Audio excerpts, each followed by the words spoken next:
안녕하세요. 이번 영상은 제빵실기 통밀빵에 대해서 설명해 드리도록 하겠습니다. 페이지는 232페이지입니다. 시험 시간은 3시간 30분이고요. 요구사항 보시면 첫 번째, 배합표에 각 재료를 계량하여 재료별로 진열하시오. 10가지의 재료가 주어졌기 때문에 10분 안에 계량을 하시면 되겠고요. 토핑용 오트밀 같은 경우는 계량 시간에서 제외한다. 즉 1차 발효나 중간 발효를 이용해서 계량을 하시면 되겠습니다. 두 번째, 반죽은 스트레이트법으로 제조하시오. 지금 같은 경우는 유지는 클린업에 넣으라는 말이 없기 때문에 사실 버터를 한 번에 다 넣고 믹싱을 해도 감점되지는 않습니다. 다만 우리가 늘 해오던 대로 클린업 단계에 버터를 첨가해서 믹싱을 할 거고요. 세 번째, 반죽 온도는 25도, 표준 분할 무게는 200g, 제품의 형태는 밀대형 22에서 23cm 딱 규격이 정해져 있어요. 정해져 있는 규격은 그대로 그 사이즈를 맞춰서 가시는 게 좋고요. 표면에 물을 발라 오트밀을 보기 좋게 적당히 묻히시오라고 되어 있습니다. 마지막, 8개를 성형하여 제출하고 남은 반죽은 감독위원의 지시에 따라 별도로 제출하시오 되어 있기 때문에 8개를 성형해서 제출하시면 되겠습니다. 재료를 보시면 통밀빵이긴 해도 통밀가루가 20%밖에 들어가 있지 않아요. 그 이유가 뭘까요? 이게 우리는 다 알아야 됩니다. 왜 통밀가루는 통밀빵이지만 통밀가루는 100% 사용하지 못하고 그렇다고 80도 아니고 50도 아니고 20만 사용할 수 있을까? 통밀가루는 말 그대로 우리 통밀이잖아요. 강력분 재분해서 만든 밀이 아니라 그냥 밀 자체예요. 그렇기 때문에 얘는 힘이 없습니다. 그냥 그대로 다 넣게 되면은 빵 반죽에 힘이 없어서 모양이 나오지가 않아요. 힘이 없고 축축 늘어지기 때문에 통밀가루는 20%만 사용하고 강력분을 섞어서 믹싱을 하시는 거고요. 자, 물 같은 경우도 지금 딱 뭔가 구체적이지 않고 뭔가 좀 그래요. 그쵸? 정해져 있지 않습니다.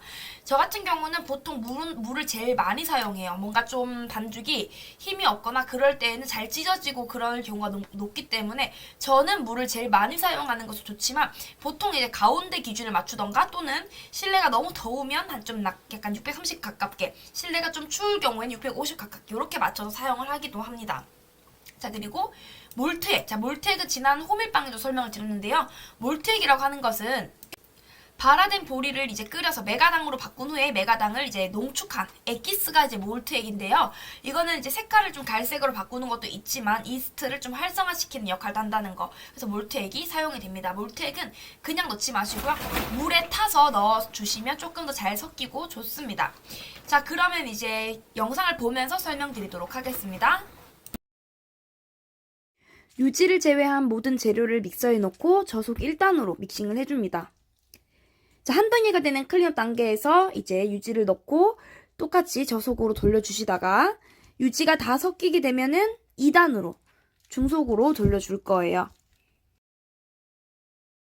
발전 단계 후기까지이기 때문에 최종 단계처럼 쭉쭉 늘어나거나 윤기가 나거나 매끈한 느낌이 아닌 살짝 거친 느낌이 드는 이 단계에서 마무리를 합니다. 막을 봤을 때 막 자체가 약간 불균일하면서도 뭔가 잘 제대로 나오진 않아요. 그런데 조금 더 펼쳐야지 하고 펼쳤더니 찢어지는 단계. 이 단계가 발전 단계고 살짝 조금 훅이라고 하는 것은 거기보다는 조금 더 좀 늘어나는 느낌 정도까지만 하시면 되겠습니다. 반죽 온도를 체크한 후에 1차 발효 들어갈 거고요. 1차 발효가 끝나면 이제 분할 및 둥글리기를 합니다.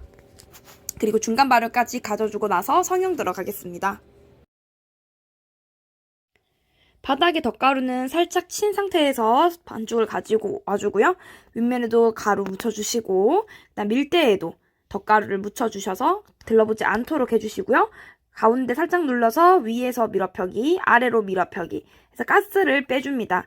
밀어펴기는 너무 얇지 않도록 해주시고 옆면 가스까지 빼시고 나서 뒤집어서 바닥에 살짝 끈적이면 덧가루 치시고 뒤집은 상태에서 이제 가로로 삼겹젓기 할 거예요. 가로로 삼겹젓기 하고 꾹꾹 눌러주세요. 자, 위에서 아래로 말 건데요. 이때는 볼륨을 살려주셔야 되기 때문에 위에 겹치지 않도록 볼륨을 살려서 눌러주셔야 됩니다. 한 번 하고 두 번 하고 이 정도까지만 하시면 되겠어요. 위에서 아래로 말던 밑에서 아래로 말던 상관없습니다. 자, 그리고 봉합은 일자로 잘 찝어주시고 끝까지 봉합을 해주시면 되겠어요. 그리고 요구사항에 맞춰서 22에서 23cm를 맞춰야 되기 때문에 앞을 봤을 때 모양이 두께가 좀 안 맞다 싶은 부분 위주로 좀 밀어펴기를 하면서 두께를 맞춰주면서 길이를 맞춰주시면 되겠습니다. 자, 그리고 오트밀을 바르기 전에 전면에 물칠을 해줄 거예요. 붓으로 옆면까지 바닥을 제외한 모든 면에 물칠을 해주시고요. 너무 흥건하게 하지 않도록 발라주시면 되겠습니다. 자, 그리고 오트밀을 묻히실 때는요. 오트밀은 유산지 위에다 깔아서 하시는 게 편할 거고요. 그대로 뒤집어서 바닥에 이제 봉합 부분이 묻지 않도록 옆에까지 다 붙여주시면 되겠습니다. 바닥을 제외한 전면입니다. 자, 이렇게 해서 그대로 이제 굴러서 가지고 오면 됩니다. 굴러서 가지고 와서 팬닝 하시면 끝! 간격을 잘 맞춰서 팬닝한 상태고요. 바닥에 떨어진 오트밀 같은 부분은 정리를 해주신 상태에서 2차 발효 들어갈 거예요. 2차 발효까지 다 되었으면, 좀 통통하게 다 되었으면 굽기 들어갑니다. 통밀빵은 황금빛 갈색으로 색을 잘 내어주시고 옆면이 터지지 않도록 길이와 두께는 좀 일정하게 맞춰서 만들어 주시면 되겠습니다. 오늘 통밀빵은 여기까지였습니다. 감사합니다.